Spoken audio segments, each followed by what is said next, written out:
What's up and welcome to the American Gods After Show. We're talking episode 4, the greatest story ever told. And we called it Technology is Out of Here, New Media is In. We meet some other gods and we get a lot of information and not exactly the same time. Wednesday, answer our questions. Stay tuned. You're tuned in to AfterBuzz TV, the ESPN of TV talk. Now, let the buzz begin. What's up, AfterBuzzers? Welcome to the American Gods After Show, talking episode 4, the greatest story ever told. I'm your host, Kari Lane. I'm joined by my awesome panel in a new special edition. Yes. Introduce yourself, sir. I'm Chef Beanz coming through with the mental cuisine. Nice. Chef Beanz with a Z.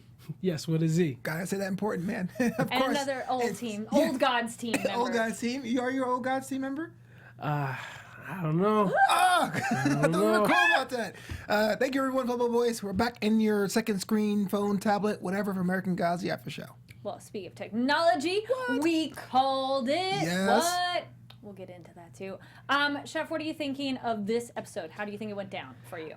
I really enjoyed this episode, and my favorite part came at the end when they were talking about the different racial problems that we still experience. But yeah, I really enjoyed this episode. Nice. Flobo? Hands down, one of the strongest entries of American Gods I've seen this season. I mean, we gave her criticism for going a little slow, but today, some good character beats, some good moving of the story. Now we're seeing what the war actually looks like. Yes, I agreed. The groundwork laid out now, and this one picked up the pace. We got a bit more serious, and we had a god retired. Yes, retired. We talked about it wink, that wink. way. Yeah. Speaking of that, so we have technology versus new media, and she wasn't in it that much, but she was definitely sassy of technology and bugging him of, hey, you're not doing enough, are you going to get anything done? And it seems like Mr. World is definitely ready to move on, and technology's not getting it done, so new media, hello. Yeah, I mean, the technology got the best send-off ever because it opens up with the prodigy that becomes the CEO, right? Yes. And you saw how relevant technology or technical boy was for that family, that individual. And little by little, we saw more and more that he felt a little bit out of sorts, didn't know what the plan was, and ultimately to his demise when he was ignored in the house that he helped build. Yes. Right in the heart. Yeah, I knew he was on his way out. And the funny thing about technology, though, he is part of more of the new world.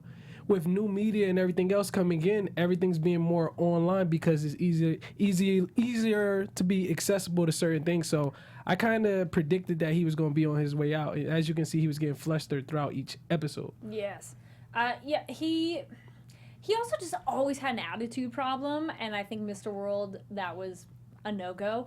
And that was another reason I love new media, is because she pissed him off so much. That made me happy, because Technology Boy, I'm like, oh, you're so annoying. So I was glad that somebody annoyed him. But it kind of makes sense, because if you were technology and as a concept, you kind of rest on your laurels. Oh, there's always going to be me. There's always going to be need for me. But to be a lot of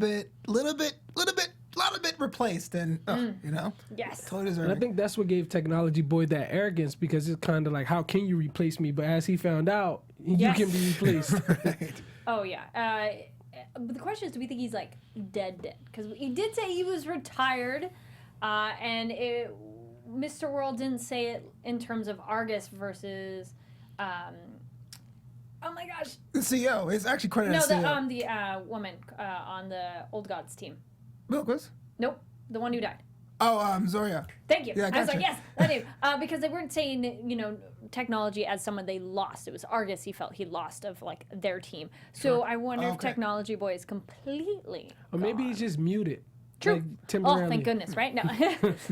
He's a character like, oh, please go away. Stop talking. We do have a live chat. Welcome everybody in the chat. And thank you so much, everybody who's leaving comments down below. We love all your theories. So please comment down below after the episode air, or after you're done watching this or listening. And we like hearing your thoughts on what went down in this episode and previous ones, because it's fun to go back and see other theories. Anything else with technology and new media? I did also love that opening sequence and see how it tied in. Yeah. I was super excited to see Pong and Tetris. I thought that was really fun. Never really played Pong, but I was like, I think that's what he's doing. And then it was. Definitely did do Tetris and Game Boy, so that was fun. I think that was like a very strong opening, because it was very great, like how they emulated showing the father wanting his son to stick to, I guess, the natural way of creating, being present, to where the son is battling in between what he's learning in his household versus what's happening outside his household, all the progression that's happening. And even at his father's funeral, it was very telling how he saw like technology in his head. He still couldn't just connect to the natural music playing. You know what I mean? Yeah, for sure.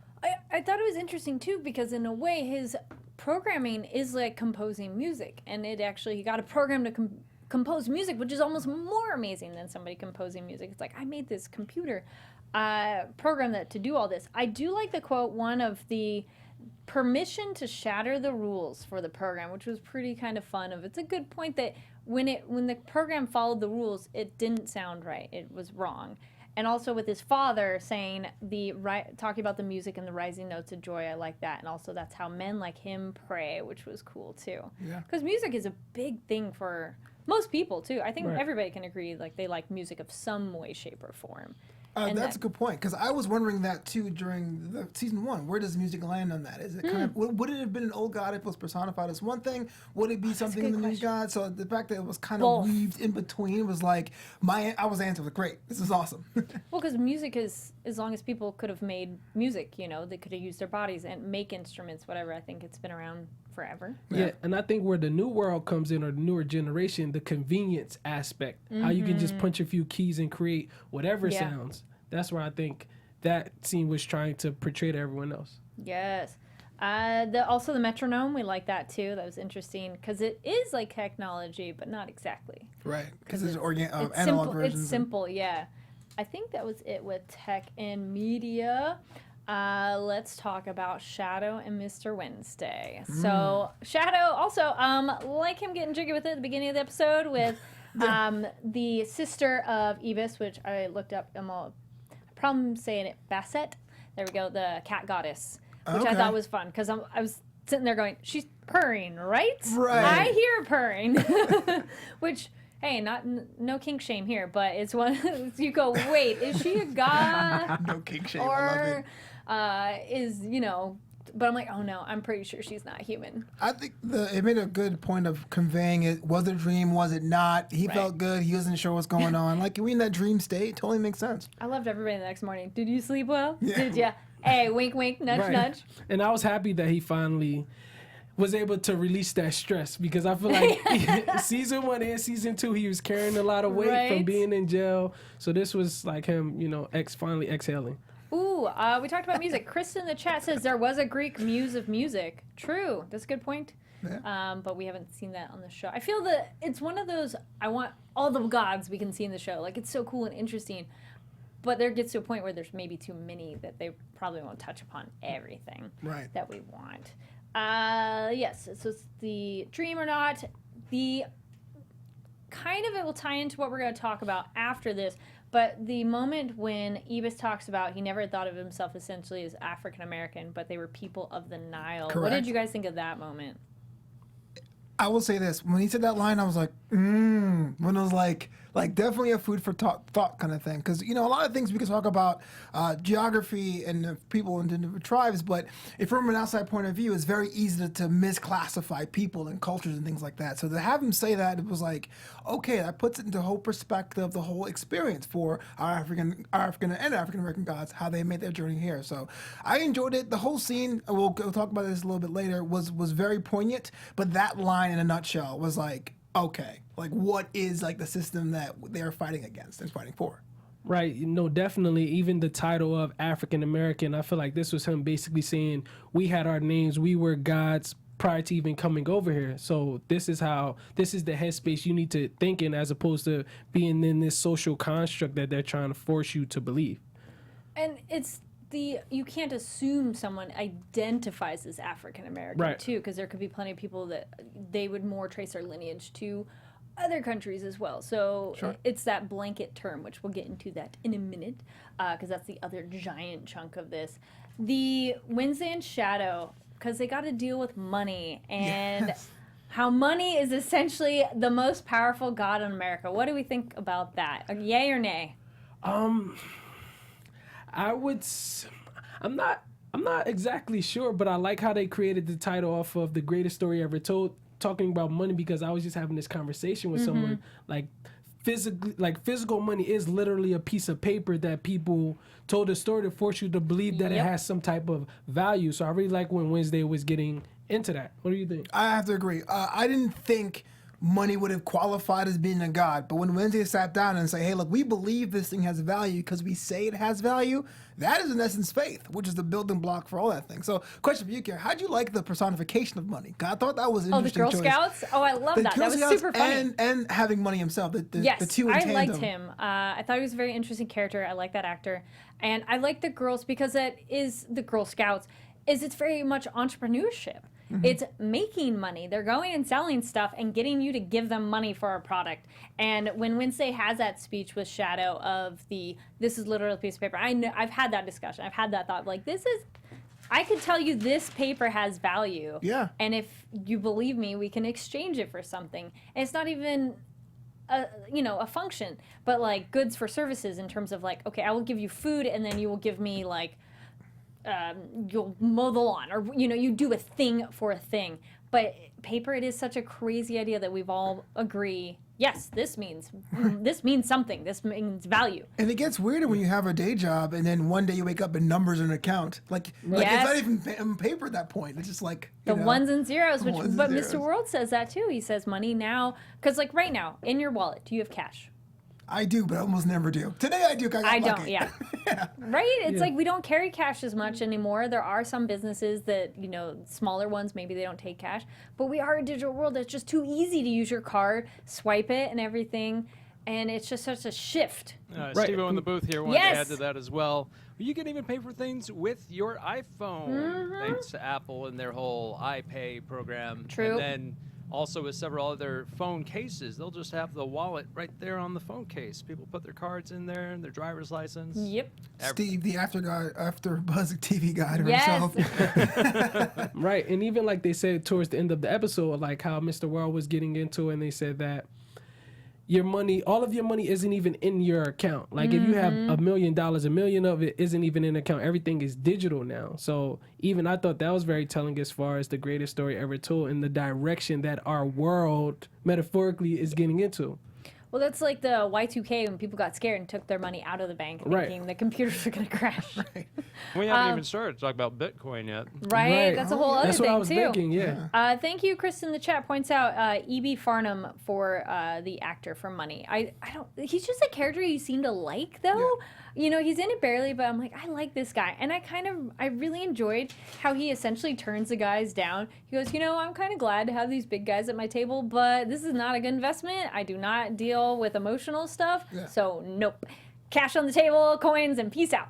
Yeah. I thought it was great that he shut them down. What do you guys think about that moment? He was very transparent, and the line that he said that I really enjoyed was money isn't emotional. Like he just kind of brushed them off, dropped his balled up money and change on the table and left. So I really enjoyed that scene as well. Yeah, money has taking emotion out of. Remember when Shadow couldn't go in there because he didn't have much of a backstory. He has he's off the no grid. Identity. And Mr. World got in because we did the technical boy, and the Girl Scouts were holding a payback chocolate bar box. It was strictly just like objective, no emotion. No, I need to see money. It's here's what I do. Here's my access key if need be. So. What did we think? We're getting a hair closer to Mr. Wednesday and Shadow's relationship. Chef, why do you think Mr. Wednesday cares about Shadow? And I was going to say, you haven't read the book, right? No, I haven't read the book. Ahead. And then thank you so much, everybody, not getting ahead, only going with what we know so far in the series. So what do you think Wednesday's relationship is to Shadow? Why does he care? I think Shadow's role is way bigger than what they're portraying right now, because Shadow to me portrays the neutral headspace of the humans operating in this world, to where he's kind of like Plato. He can mold them into any way, but also giving him the autonomy to pick whatever direction he wants to go. Yes, you're on the side of the old gods, but his influence deteriorated with him not being attached to anyone. His wife or his former wife did what she did, and his mother no longer being here, he's kind of like a blank canvas, and Wednesday is trying to paint him, but also get him to paint whatever picture he wants to portray. So to circle back, Shadow is just basically a free agent. Yeah. Yes, thank you, chat. Everyone's like, not saying anything. Thank you. Well, because Wednesday does this whole bit of like, yeah, you have nothing to lose, which that's actually a good person to have on your side, because then they're a bit more, all right, sure, I'll do whatever. I have nothing to lose. But he definitely digs hard of the, you have nobody cares about you. You have no purpose. It's just like, damn. Laying down thick of being mean almost, but then Shadow sees through his BS and is like, no, I'm important to you. Yes, I add value to you. Mm-hmm. Yes. I was going to mention that. I was so glad that they skipped that beat of having, like, Shadow upset and walking away and drinking a beer somewhere and being convinced to join the team. The fact that he said, okay, you said all that, but we're still on this adventure together. You haven't cut me loose. What's going on? Just says, Shadow isn't like the audience surrogate as he says he is. He has his own thoughts and then theories. Mm-hmm. Any other thoughts on, we get Mr. World showing up too, and he is definitely, like, he has this aura about him that you do not want to mess with him, and he even has the line of, I prefer to be feared, but tells Wednesday, I'm not your enemy. What are we thinking about Mr. World at this point in time? Do we trust him at all? Can this war be stopped? I don't think it's going to be stopped, but... No.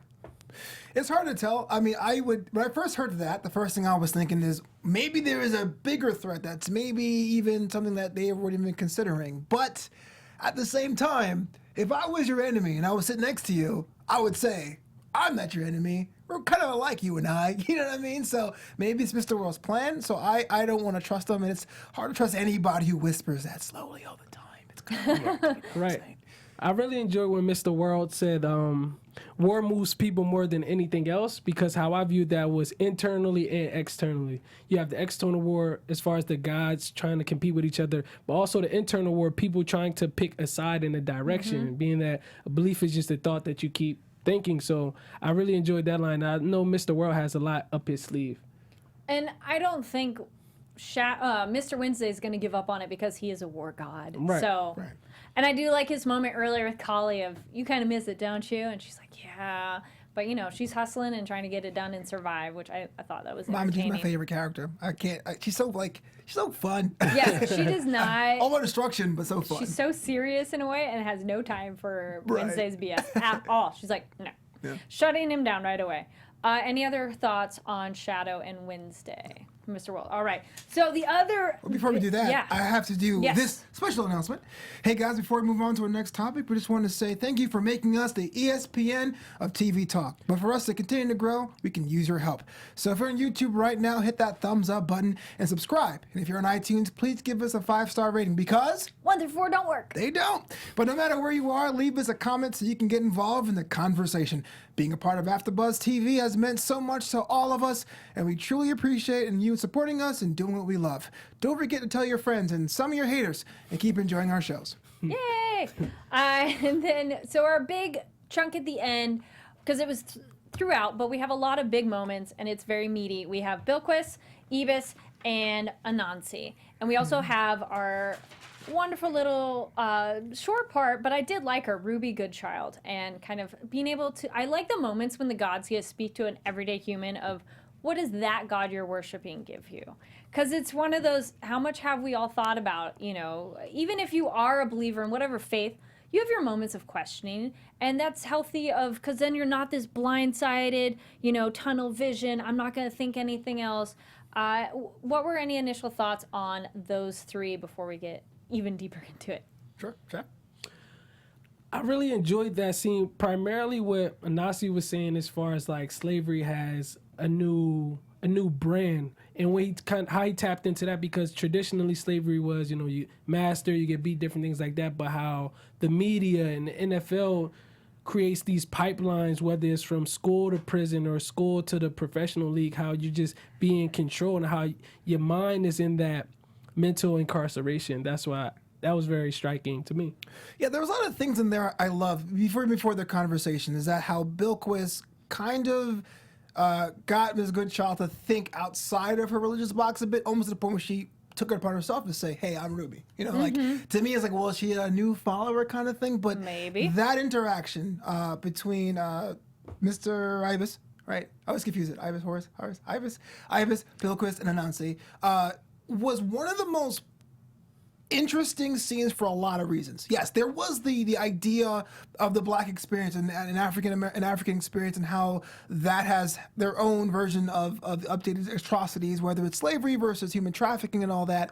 But what it was, I thought, was having a Nancy, his character, put it all on the line, almost stripped himself down to its core and saying, look, I am a god not in the way you guys are, but I am a god because my worshipers know the deal. They came up to me from a point of strife, and I'm telling you we have to do something.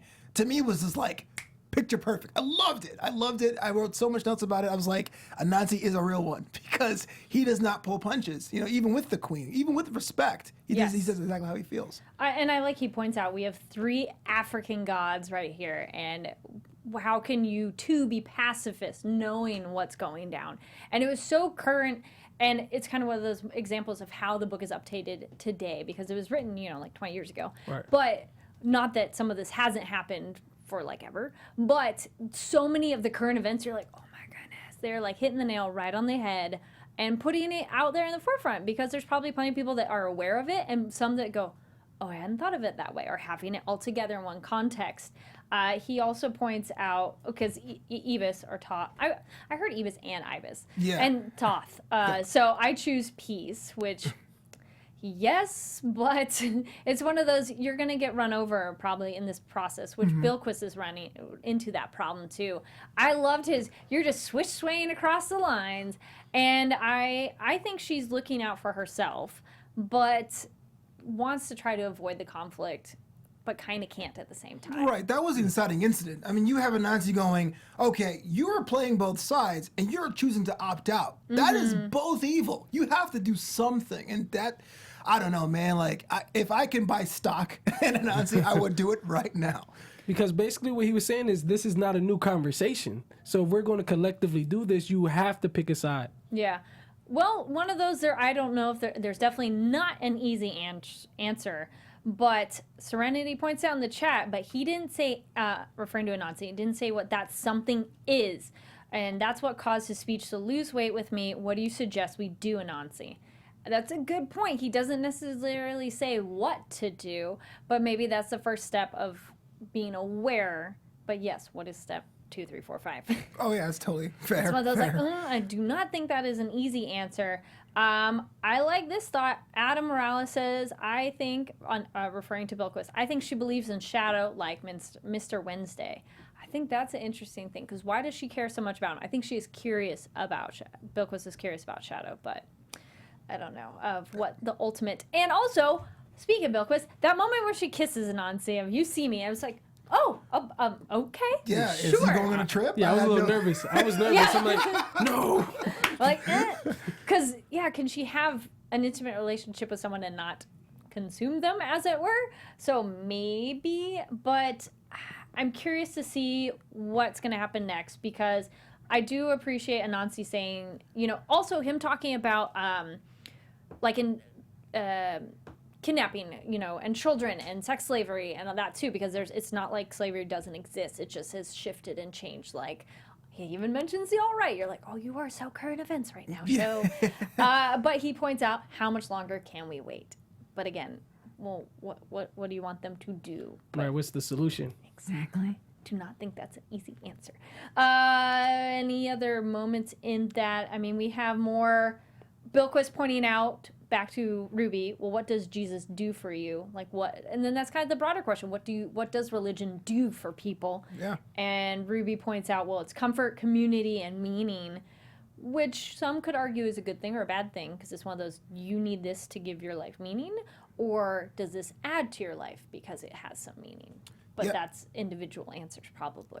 The line from the show, Bilquis says, Jesus was not content. He was a rebel, a troublemaker. He died because he angered the men in power. He refused to be controlled. I like that, actually. Yeah. And I grew up Presbyterian, that I was like, nope, I am not offended by that. That is such a good point if you look at it on a practical level. Sure. But it is interesting when I'm curious Did it ruffle any feathers for you, or did it, Your feathers ruffled too. Were your feathers ruffled when she talked about Jesus that way? Because also this show, we see the many different Jesuses too. Right. So, Yeah. I think it's even pretty like cool that her last name is Goodchild, because how she spoke about how her grandmother nurtured her and pointed her in the right direction. Like you said, when she kind of introduced herself to Bilquis, it's kind of like, I'm a good child, but what is this new world that I might not have known about as far as like gods and goddesses? Sure. We'll give a shout out to Kay and Kayla's Play the reactions, donating to the super chat function in the chat. Thank you so much for your support. And you too can help us out with the super chat function if you're in the live chat right now. Nice. Any other meat to add to this discussion before we get into predictions? Technology took over our show, and that's why it was a little shorter today, because he messed stuff up like he always does. But I have a question. yes. What? Yes.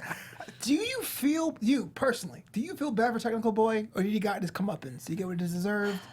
I felt he was so annoying the whole time that I feel he kind of got what was coming to him, because he was never willing to work and compromise. Because even New Media was like, hey, you need me, I need you. They could have worked together.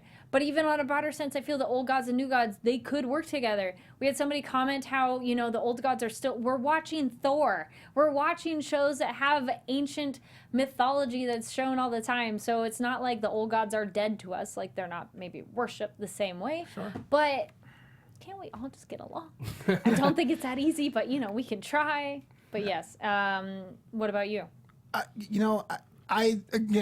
I think he got what he deserved, but he did it in the most saddest way possible. Being like, I was your only friend. It's like, oh no. Right. I felt a little bad for him. Yeah, it had Teeny tiny violin. Yeah, the small violin, and how he went out was very classic to the the face hugger. I don't know what you would call it in this world, but the face hugger technology mask. Yeah, I didn't feel bad for him at all. I felt like it was karma, just how he got shadowed early on. DA says Tech Boy needs to become a man. Yeah, I mean, you can still be a responsible young man, boy. He just was a brat, always. So, man. All right, let's do some lightning fast predictions. Your AfterBuzz TV predictions. I knew. I'm only excited about it because I'm like, I knew technology was going down. But any other quick thoughts? I was still thinking of. I'm so excited that one. I think New Media is gonna keep getting a bigger character. I think Shadow's going to figure out why Wednesday has him there. Yes. Well, that's a good one. I was thinking, because we haven't seen him this week, that next week's going to be very Matt Sweeney action, and Laura, maybe he confesses his feelings for her.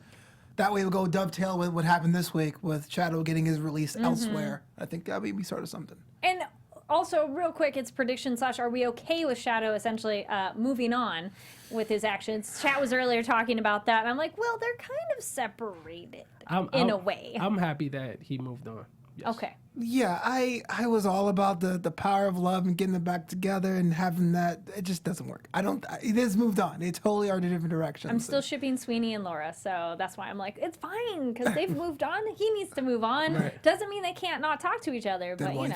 Yeah. Yes. Okay, awesome. Any other thoughts on the episode? I know we're done, but still.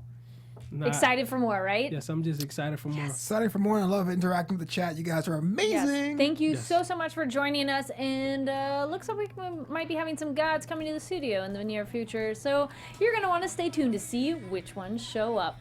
Awesome, guys. Where can people find you online? You can find me at Chef_Beanz with the Z.